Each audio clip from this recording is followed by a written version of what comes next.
प्राचीन समय से ही आपको तो पता है कि पुरुषों को यानी मनुष्यों को अपनी पोशार्थ, अपने शौर्य, अपनी शक्ति की प्रदर्शन करने की एक होड़ सी लगी रहती है। जहाँ देखो वहाँ अपने बल को दिखाने के लिए वो हमेशा तैयार रहता है। ऐसे ही कई सारे गेम्स हैं, ऐसे ही कई सारे मनोरंजन के खेल हैं जो वो पहले से करते आ रहे थे, जिसे करके वो अपनी शौर्य की प्रदर्शन करते थे, लोगों को दंग करते थे। ये कंपटीशन में, इस होड़ में सबसे आगे पुरुष रहते हैं। पुरुष अपना पौशार्थ दिखाने के लिए हमेशा तैयार रहता है, वो शक्ति की प्रदर्शन करता रहता है, बाहुबल दिखाने की कोशिश करता है। ऐसे ही कई गेम्स हैं, जैसे कि आज देख रहे हैं आप बुल फाइट। बुल फाइट में होता क्या है कि एक मैदान होता है, मैदान में एक सांड को छोड़ दिया जाता है, बुल को छोड़ दिया जाता है, और जो वहाँ पर खड़ा होता है उस आदमी के हाथ में एक लाल रंग का कपड़ा होता है, और वो पूरी तरह से ऐसे कपड़े पहना होता है जिसे देखकर बुल छिड़ जाता है। बुल को पीछे से मारा जाता है ताकि वो सामने जाए, और ये करके वो अपनी शक्ति दिखाता है, अपना शौर्य दिखाने की कोशिश करता है कि मैं कितना पावरफुल हूँ, मैं कितना हिम्मत वाला हूँ, ये दिखाने की कोशिश करता है। ऐसे ही कुछ और गेम्स है, जैसे पहले के समय में राजा महाराजा। देखो, अगर आप देखे होंगे पुराने कोई फिल्म्स में, तो आपने देखा होगा कि एक ऐसा मंच होता है जिस मंच पर दो लोगों को युद्ध करने के लिए, दो लोगों को आपस में झगड़ने के लिए छोड़ दिया जाता है, और सामने राजा बैठा होता है, कुछ उसके और प्रजा बैठी होती है। वो लोग आपस में अपनी जान लगाकर झगड़ा करते हैं, कोई एक मर जाता है और एक जिंदा निकल कर आता है बाहर। तो जो मर जाता है उसे तो कुछ नहीं, लेकिन जो जिंदा निकल कर आता है उसे वो राजा कुछ इनाम देता था। राजा एक्चुअली ये अपने मनोरंजन के लिए करता था। वैसे ही आज भी कई ऐसे शौकीन लोग कुछ लोगों को दंग करने के लिए अलग अलग पैतड़ों का यूज़ करते हैं, जैसे मौत का कुआं। ये एक बहुत ही बेसिक सी कला है, बहुत सुना हुआ और बहुत ही प्रचलित ये एक स्टंट है जो आप देखते होंगे। मौत का कुआं होता क्या है?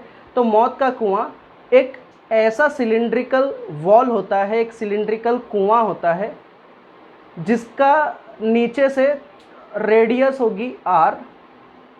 एक काम करते हैं, हम लोग उसे विजुअली देखने की कोशिश करते हैं। तो मान लीजिए कि ये है मौत का कुआं।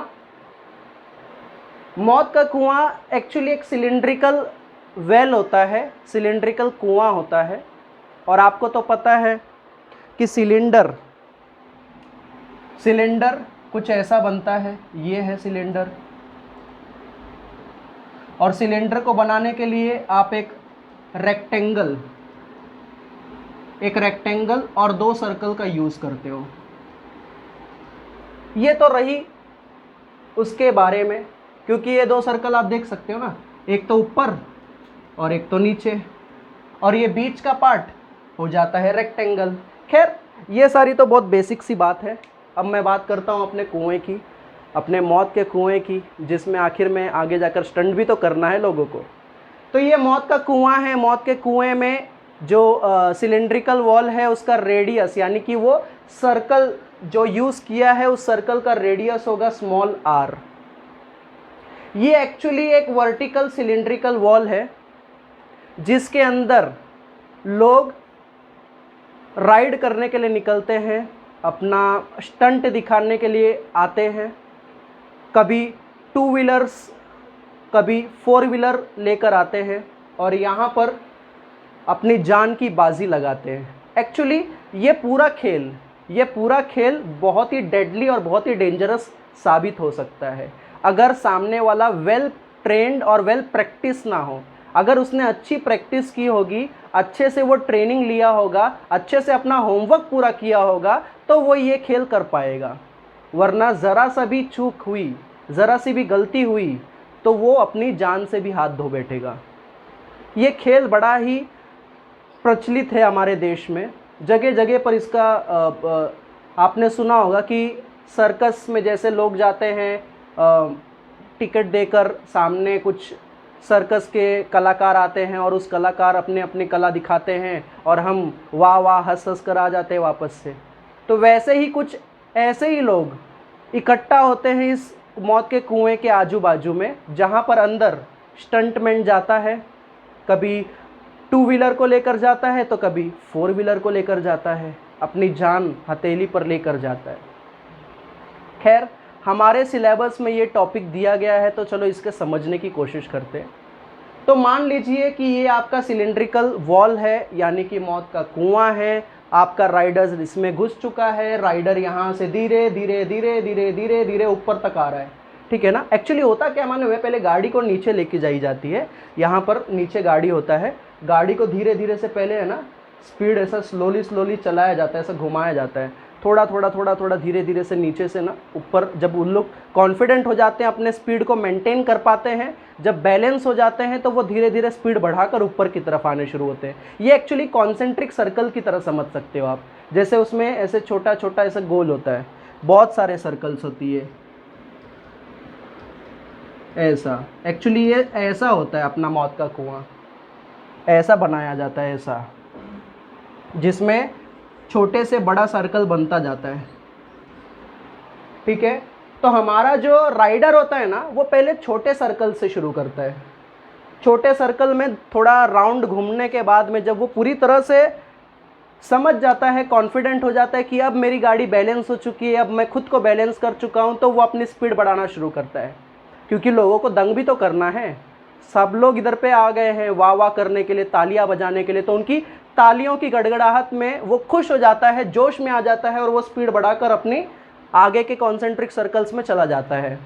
वो ऊपर आते रहता है और फाइनली ऊपर आते आते वो बाहर निकल जाता है ऐसे करते करते, लेकिन कई समय तक, बहुत देर तक वो ऐसे कॉन्सेंट्रिक सर्कल्स में घूमता जाता है। तो मैं अपने राइडर को, अपने स्टंटमैन को यहाँ पर लोकेट करता हूँ। मान लीजिए कि मेरा राइडर यहाँ पर है, तब वो क्योंकि एक गाड़ी टू व्हीलर व्हीकल लेकर अंदर गया था, तो उस गाड़ी पर क्या क्या फोर्सेस एक्ट हो रहे हैं, उसकी बॉडी पर कौन से फोर्सेस एक्ट हो रहे हैं, वो सारी चीज़ों के बारे में आज हमें देखना है। क्योंकि ये फिज़िक्स की बात चल रही है, फिज़िक्स में ये टॉपिक आया है, तो इस टॉपिक में हम लोग उसके फोर्सेस के बारे में देखेंगे और कैसे ये टॉपिक, मतलब कैसे वो इंसान मौत के कुएं में बिना गिरे बाहर निकल जाता है, बचकर जिंदा वापस निकल जाता है।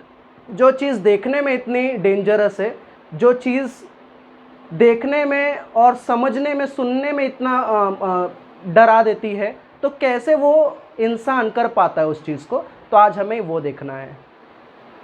एक्चुअली हमारी जो गाड़ी होती है ना, वो इन कॉन्सेंट्रिक सर्कल्स में घूमती रहती है। और आप तो समझदार हो, आपको पता है कि कॉन्सेंट्रिक सर्कल्स यानी कि सर्कुलर मोशन को लाता है, और सर्कुलर मोशन यानी सेंट्रीपिटल फोर्स को लाता है। अब सेंट्रीपिटल फोर्स कहाँ से मिलेगा? तो याद है हमने पीछे एक टॉपिक पढ़ी थी, टॉपिक का नाम था बैंकिंग ऑफ रोड्स, और बैंकिंग ऑफ रोड्स में बहुत ही क्लियर कट हमें समझ में आ गया था कि सेंट्रीपिटल फोर्स एक्चुअली हमारे गाड़ी के टायर से मिलता है।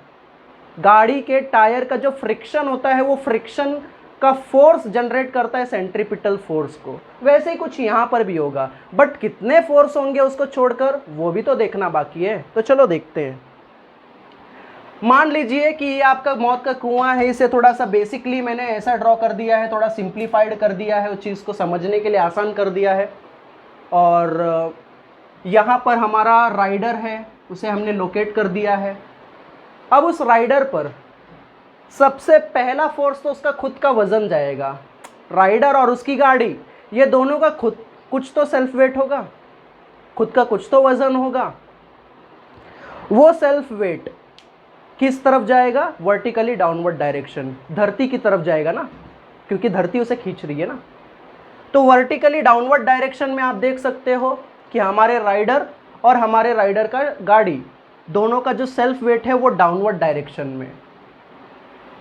एक है नॉर्मल रिएक्शन या कह लो नॉर्मल फोर्स, जो हमारे राइडर की गाड़ी पर एक्ट हो रहा है, जो मौत के कुएं के सेंटर के टूवर्ड्स एक्ट कर रहा है। अगर ये सेंटर होगा तो सेंटर के टूवर्ड्स एक फोर्स एक्ट कर रही है, जिस फोर्स को नॉर्मल रिएक्शन या नॉर्मल फोर्स कह सकते हैं। बट अभी आपने देखा कि हमारा जो वेट है वो डाउनवर्ड डायरेक्शन में है, और आपको तो पता है कि अगर आपको स्टेबल रहना है, आपको वहाँ पर गिरना नहीं है, तो उसके लिए इस वेट के बराबर कोई और फोर्स की ज़रूरत पड़ेगी जो उसे बैलेंस कर सके। आखिरकार हमें सेफली बाहर भी तो आना है। तो वो वेट के सामने एक फोर्स आता है जिसे फोर्स ऑफ फ्रिक्शन कहते हैं, और ये फोर्स ऑफ फ्रिक्शन एक्चुअली हमारे गाड़ी के टायर से और उस वॉल के घिसने से, यानी कि जब वो उस पर घिसता है तो उन दोनों के रबिंग के वजह से एक फोर्स जनरेट होती है। उस फोर्स ऑफ फ्रिक्शन को फोर्स ऑफ स्टैटिक फ्रिक्शन भी कह सकते हैं, और उसे मैंने रिप्रेजेंट किया है स्मॉल एफ एस से। एक्चुअली ये स्मॉल एफ एस और ये एम जी एक दूसरे को बैलेंस करेंगे। ठीक है, अभी तक की सारी बातें तो समझ में आ गई। मैं इतना तो समझ चुका हूँ कि राइडर के ऊपर 3 फोर्सेस एक्ट हो रही है। पहला, उसका खुद का वज़न जो डाउनवर्ड डायरेक्शन में। दूसरा, उस वज़न को बैलेंस करने के लिए, उस फोर्स को बैलेंस करने के लिए फ्रिक्शनल फोर्स जो अपवर्ड डायरेक्शन में। और थर्ड और आखिरी है नॉर्मल फोर्स जो सेंटर के टूवर्ड्स है। अब तो सेंटर के टूवर्ड्स भी बोल दिया, इसका मतलब है यही तो सेंट्रीपिटल फोर्स है, यानी कि नॉर्मल रिएक्शन, नॉर्मल फोर्स ही सेंट्रीपिटल फोर्स को जन्म दे रहा है यहाँ पर, जिससे कि हमारा राइडर उस सर्कुलर मोशन को करने में सफल हो रहा है। समझ में आया? ये पूरा खेल स्पीड का है। ये खेल में स्पीड बहुत बड़ी फैक्टर है। अगर स्पीड ज़रा भी ऊपर नीचे हो जाती है तो बैलेंस बिगड़ जाता है, और बैलेंस के बिगड़ जाने से आप बहुत ज़्यादा प्रॉब्लम में आ सकते हो। एक्सीडेंट हो सकता है, शायद आपकी जान भी जा सकती है। इसीलिए हमें ये समझना होगा कि कौन सी मिनिमम वेलोसिटी है जिस पर हम लोग सेफली ये सारी चीज़ें कर सकेंगे। तो चलो शुरू करते हैं, समझने की कोशिश करते हैं, थोड़ा सा प्रैक्टिकली, थोड़ा सा थियोरेटिकली देखने की कोशिश करते हैं। ठीक है, तो अब इस फिगर में हमारा जो राइडर है, उस राइडर पर कितने फोर्स एक्ट हो रहे हैं वो पहले लिख लेते हैं, और फिर धीरे धीरे आगे बढ़ने की ओर देखते हैं। ठीक है, तो सबसे पहले मैं इधर पे लिख देता हूं forces acting on the rider या फिर उसके व्हीकल पर। तो पहला फोर्स है नॉर्मल फोर्स कह लो, नॉर्मल रिएक्शन कर लो, दोनों का मतलब सेम ही है। और ये जो नॉर्मल फोर्स है या जो नॉर्मल रिएक्शन है, ये है टुवर्ड्स द सेंटर। तो लिख देता हूँ acting towards the center and which provides the necessary centripetal force, the necessary centripetal force. ठीक है ना, क्योंकि आपको रिंगण में घूमते रहना है, सर्कुलर मोशन में घूमते रहना है, तो आपको सेंट्रीपिटल फोर्स की ज़रूरत पड़ेगी। Second, self weight. तो सेकंड है सेल्फ वेट, mg। वो एक्ट कर रहा है वर्टिकली डाउनवर्ड।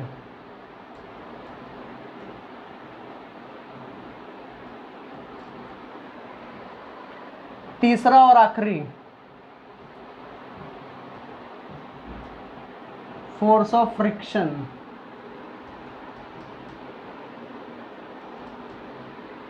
जिसे हम Fs कंसिडर कर रहे हैं, विच एक्ट्स या which balances self wait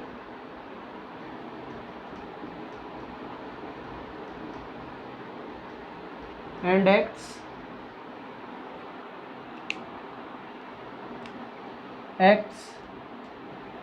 vertically downward, sorry, vertically upward.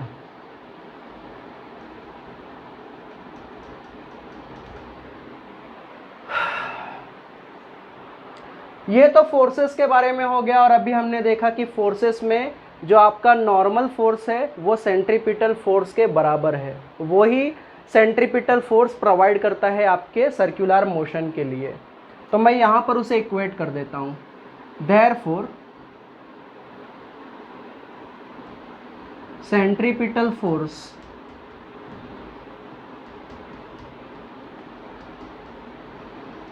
is equal to normal force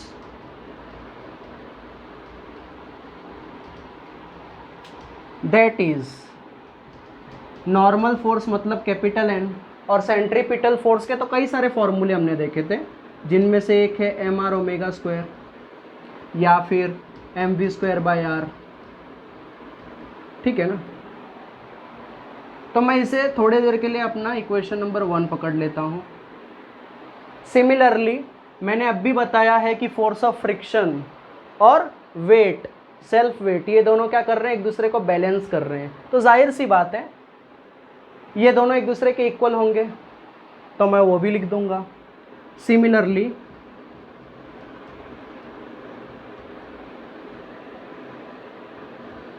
Fs किसके बराबर हो जाएगा, mg के, ठीक है। इसे इक्वेशन नंबर 2 दे देता हूं। बस इस केस में एक चीज़ सोचने वाली है, समझने वाली है कि आपका जो फोर्स ऑफ फ्रिक्शन होगा, sorry static force of friction होगा, वो हमेशा लेस देन और equal to mu S N होगा। तो मैं लिख देता हूं here Fs is always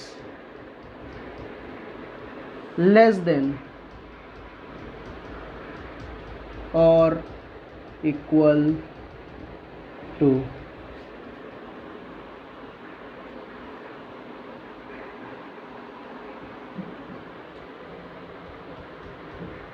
mu S N.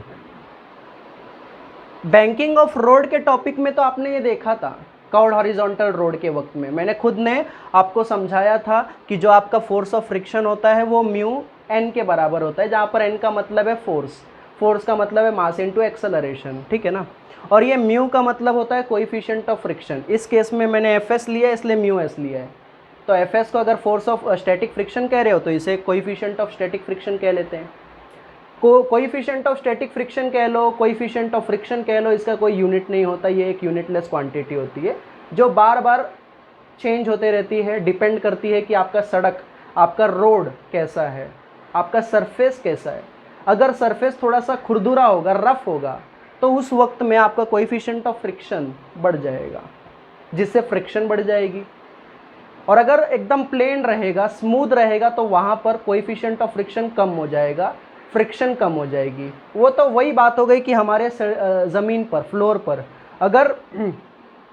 अगर तुम कुछ ऑयली चीज़ें डाल दो, थोड़ा सा तेल गिर जाता है, तो हमें चलना कितना मुश्किल हो जाता है, हम चल ही नहीं पाते, स्लिप होकर गिर जाते। क्यों? क्योंकि उस वक्त हमारे पैरों के नीचे की स्किन और फ्लोर फ्रिक्शन जनरेट नहीं कर पाती। हम भी जब चलते हैं ना, तो एक्चुअली हम जब चलते हैं तो हमारे पैर के जो नीचे की स्किन होती है ना, वो फ्लोर के साथ में घिसती है, फ्रिक्शन जनरेट करती है, तभी आप आगे बढ़ पाते हो। बट वही ऑयल के गिर जाने के वजह से फ्रिक्शन जनरेट नहीं हो पाती एंड फाइनली आप खुद स्लिप होकर गिर जाते हो। तो वही यहाँ पर भी है, ठीक है। तो चलो, इतना तो समझ में आ रहा है भाई कि हमारा जो एफ एस है it will be always less than or equal to mu s n। But F S क्या है? एफ एस तो एम जी है ना भाई, और n क्या है? n तो M V square by R है। इधर लिख देता हूं फ्रॉम 1 and 2।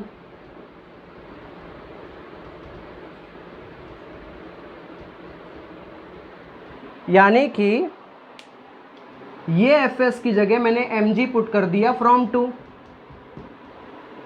और ये n की जगह पे उसका फॉर्मूला पुट कर दिया यहाँ पर, क्योंकि सेंट्रीपिटल फोर्स और नॉर्मल फोर्स को एक बराबर बताया था ना हमने, तो यहाँ पर हमने ये वाले फॉर्म को यहाँ पर पुट कर दिया और लिख दिया वहाँ पर रीज़न फ्रॉम 1 and 2। तो चलो अब आगे के लिए देखते हैं, तो इसका स्क्रीनशॉट निकाल लीजिए और फिर आगे बढ़ते हैं हम लोग। तो आपने यहाँ तक के स्टेप को तो देख लिया है। अब यहाँ पर अगर आप ध्यान से देखेंगे तो लेफ़्ट और राइट दोनों जगह पर मास है, तो वो कैंसल आउट हो जाएगा। घुमा फिरा के बचा क्या? तो यहाँ पर g स्मॉलर देन और equal to mu S V square by R बचा। एक काम कर लेते हैं, वी स्क्वायर को एक जगह रखकर बाकी सारी चीज़ों को दूसरी तरफ ले लेते हैं। आई मीन ये वाले हिस्से को दूसरी तरफ ले लेते हैं, ठीक है।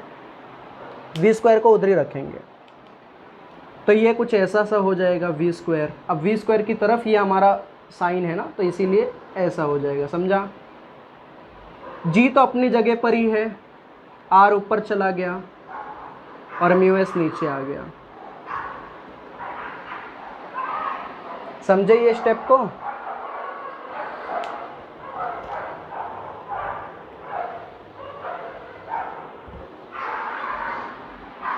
तो ये वाले स्टेप में हमारे को वी स्क्वायर मिला है। अब मुझे वेलोसिटी पता करनी थी, वो वेलोसिटी जिस वेलोसिटी से ही गाड़ी बराबर सर्कुलर मोशन में घूमते रहेगी। जिससे कम अगर स्पीड हुई तो आप खुद भी जाओगे और गाड़ी को भी लेके नीचे गिरोगे। तो चलो वेलोसिटी पता करना है, तो मैं एक काम कर लेता हूँ, स्क्वायर निकाल देता हूँ।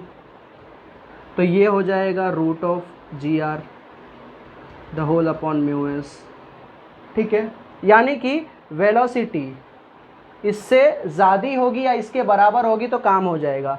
तो मैं इसे एक काम करता हूँ, ग्रेटर हटा देता हूँ और लिख देता हूँ देयरफॉर वी मिनिमम यानी minimum velocity is equal to root of G R the whole upon mu S. यानी कि आपके राइडर की मिनिमम वेलोसिटी इतनी होनी चाहिए। ये वेलोसिटी से ज़्यादा रहा तो चलेगा, लेकिन कम नहीं होना चाहिए, समझा। जैसे कि हम लोगों ने देखा ना कि स्टार्टिंग में जब कॉन्सेंट्रिक सर्कल की शुरुआत करता है राइडर, तो स्टार्टिंग में थोड़ा स्लो शुरू करता है, बट फिर भी इतना स्पीड रखता है, उसके बाद धीरे धीरे अपनी स्पीड बढ़ाना शुरू करता है। इसीलिए तो इधर पे लिखा है ना ग्रेटर देन और इक्वल टू, ग्रेटर भी चलेगा और इक्वल भी चलेगा। तो मैंने इक्वल दिखा दिया है, आप ग्रेटर भी समझ लो, ठीक है। और एक चीज़ है, इस फॉर्म में, इस फॉर्मूले के अंदर, इस रिलेशन के अंदर आप देख सकते हो कि जी यानी एक्सेलरेशन ड्यू टू ग्रेविटी, आपके मौत का कुआं का जो रेडियस है वो, और आपके टायर और उस सड़क पर यानी कि सरफेस का जो फ्रिक्शन है वो, ये तीनों मेजर पार्ट है। यानी आपकी वेलोसिटी, आपकी स्पीड डिपेंड करेगी इन सब पर।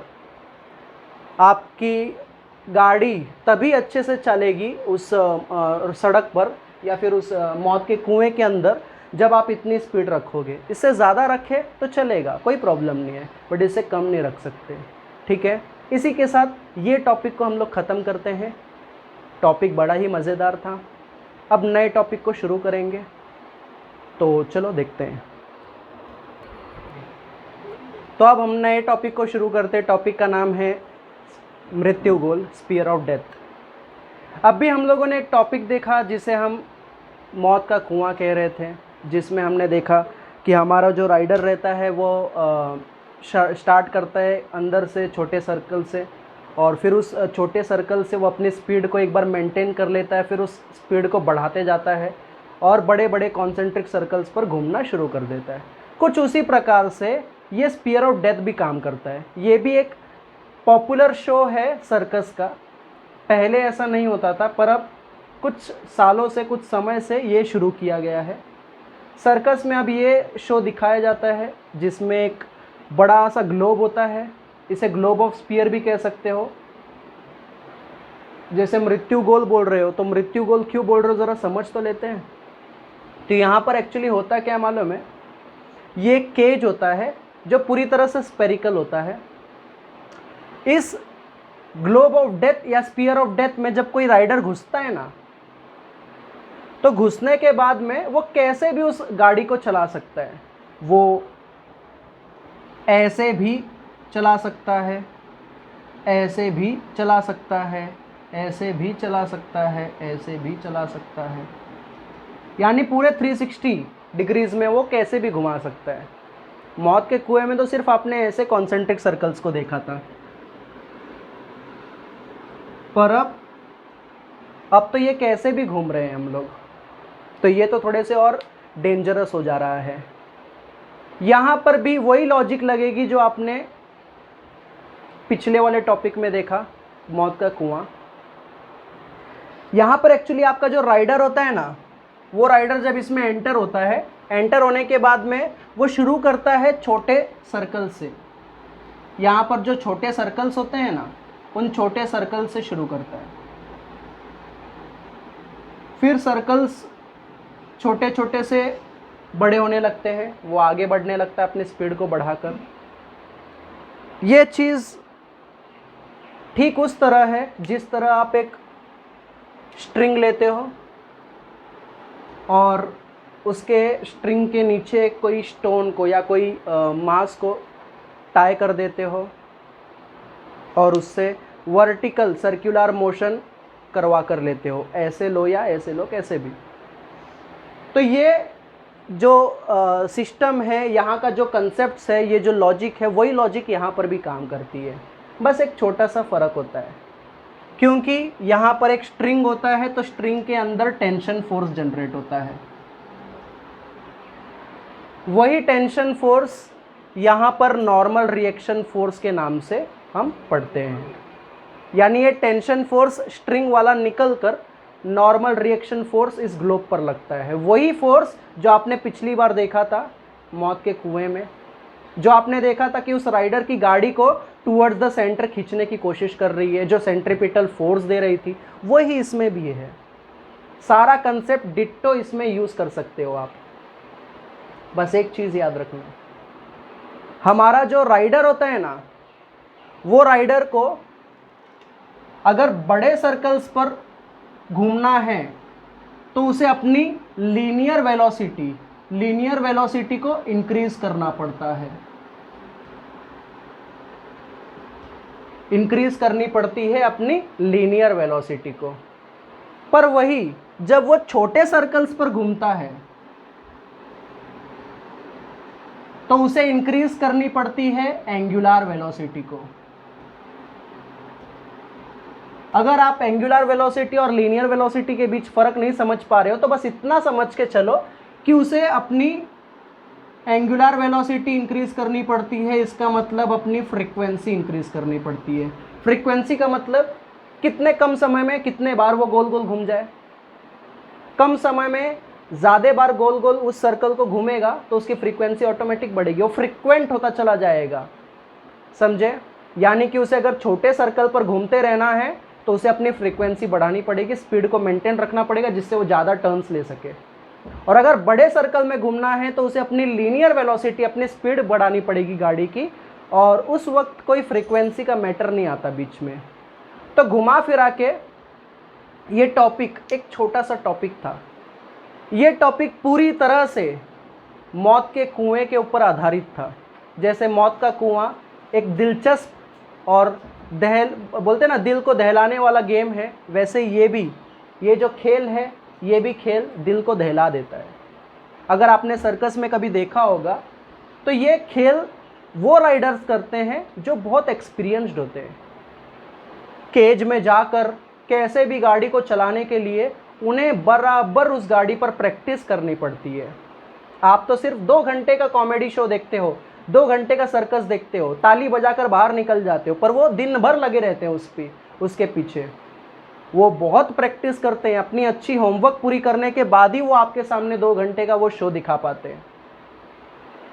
एक्चुअली ये शो बहुत ही डेंजरस होता है, बट क्योंकि वो भी मजबूर होते हैं इसीलिए उन्हें अपनी जान पर खेलनी पड़ती है। खैर, हमारे सिलेबस में ये जो 2 टॉपिक थे, एक मौत का कुआं, एक स्पीयर ऑफ डेथ, मृत्यु गोल, ये दोनों टॉपिक बड़े ही एक दूसरे से क्लोजली रिलेटेड थे। ये दोनों टॉपिक को आज हम ख़त्म कर दिए। इसी के साथ आज के दिन का काम ख़त्म होता है। आज हम यहीं पर रुकेंगे और आगे नए नए कंसेप्ट्स के साथ बढ़ेंगे आगे। आई होप अगर आपको ये वीडियो पसंद आया हो तो वीडियो को लाइक करो, शेयर करो और चैनल को सब्सक्राइब करो आगे आने वाले वीडियोस को देखने के लिए।